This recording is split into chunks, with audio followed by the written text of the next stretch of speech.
और चंद्रमा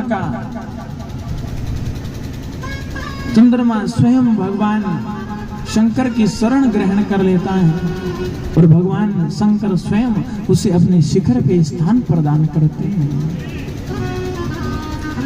और समुद्र मंथन फिर से किया जाता है तो पारिजात नामक वृक्ष निकलता है, जिसका अर्थ यह है कि यदि उसका स्पर्श यदि कोई कर ले तो उसके जीवन में जितने भी दुख हैं, जितने भी कष्ट हैं, वो सारे के सारे समाप्त हो जाएं, दुख नष्ट हो जाएं।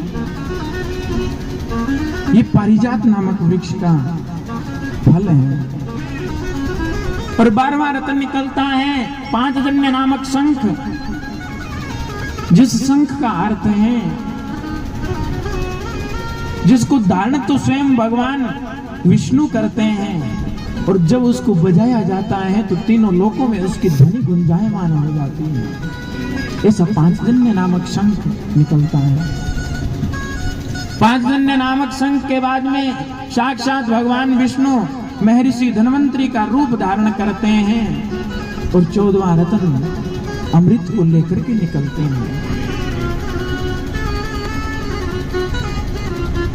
और अब जो ही अमृत निकल जाता है तो देवताओं और दानवों में फिर से युद्ध छिड़ जाता है। किंतु सज्जनों, आइए हम इस कथा के पूर्व से इस कथा के भाव को समझते चलते हैं। हमने शुरुआत में समझा कि ये कथा देवता और दानवों के संघर्ष से प्रारंभ हुई है, झगड़े से प्रारंभ हुई है।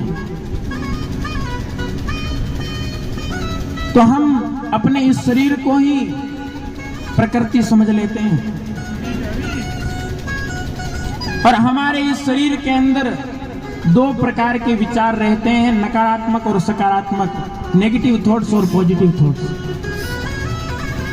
और वो दोनों ही आपस में झगड़ते हैं। तो वो अधिकार कहाँ करना चाहते हैं? मस्तिष्क में, दिमाग में। और दिमाग ही हकीकत में स्वर्ग है। जिसका दिमाग सही है, जिसका दिमाग व्यवस्थित है, वो व्यक्ति सुखपूर्वक जी लेगा। और जिसका मस्तिष्क ठीक नहीं है, वो व्यक्ति दुखी होकर के जिएगा। तो नकारात्मक और सकारात्मक विचार आपस में झगड़ते रहते हैं और दोनों विचारों में से यदि नकारात्मकता का अधिकार मस्तिष्क पे हो जाए तो ये प्रकृति बिगड़ने लग जाती है, ये शरीर नष्ट होने लग जाता है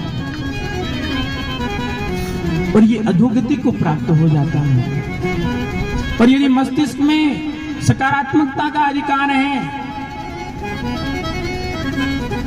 तो इसी जीवन की उन्नति